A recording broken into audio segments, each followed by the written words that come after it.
Hi, Alex Kais with the Home in Seattle. Here, just sitting on the ground talking about the home buying process.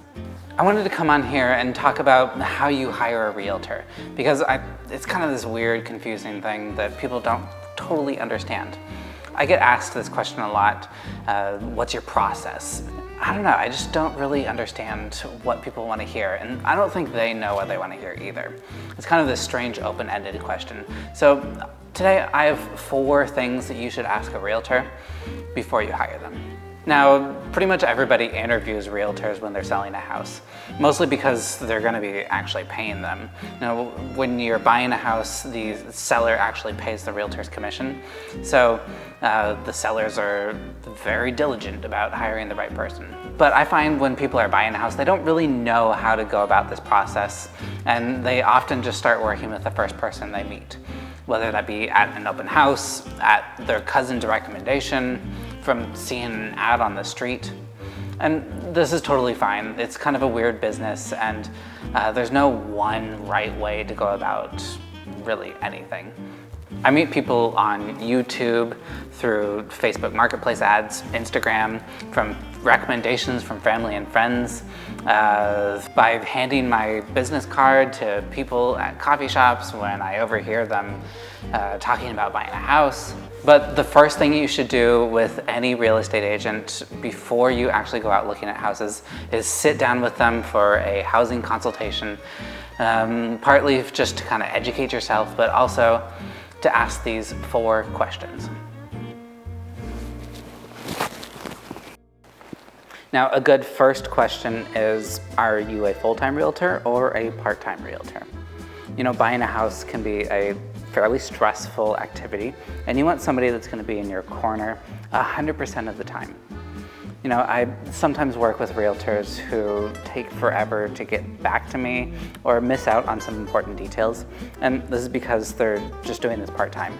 A lot of people think that selling houses can be a good side gig or a good hobby, and do it while they're working other jobs, but it can be hard to take care of your clients when that's the case. A good follow-up question can be, what did you do before real estate? Now, the second question is, how well do you communicate? Personally, this is something that I'm always trying to perfect, and I think it's something that every realtor could get better at. Now, you should be updated with every step of the process, and you should want to be intimately involved in the transaction. And if you have a question, you want your realtor to get back to you pretty quickly, because this can be pretty stressful, and sometimes you need them to talk you off the edge. People often feel bad, like they're wasting my time or, I don't know, bothering me when they call me. But that's my job. I love it when clients call me and ask questions. Find somebody that enjoys spending their time on you.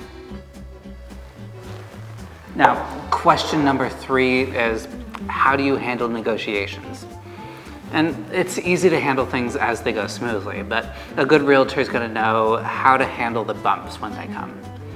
And there's 3 main negotiation times. Let's go over them really quick. Now, there's the initial offer time, and this is a really good time for both realtors to introduce themselves, get to know each other, and to set expectations.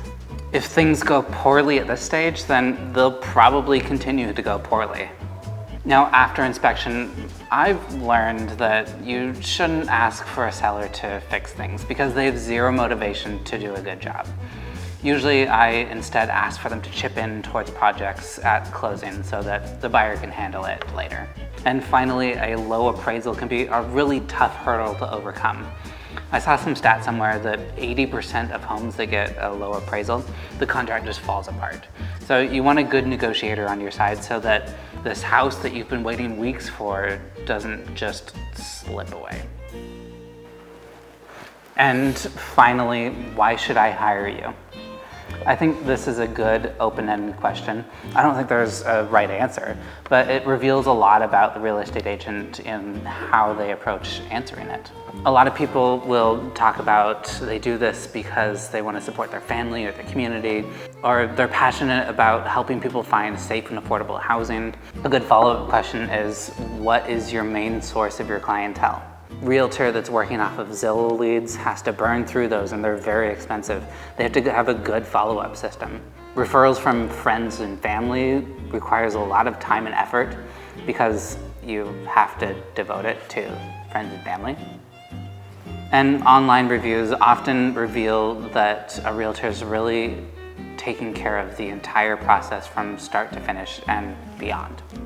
Now, you might get complete BS from somebody by asking these 4 questions, but usually it's a good indicator of if the real estate agent's going to be good to work with. Mostly just pay attention to your gut and any red flags. If they're showing up consistently late or aren't super knowledgeable about home buying or the city that you live in, then maybe it's time to move on to somebody else. So if you're thinking about making a home in Seattle, send me a message. Bye.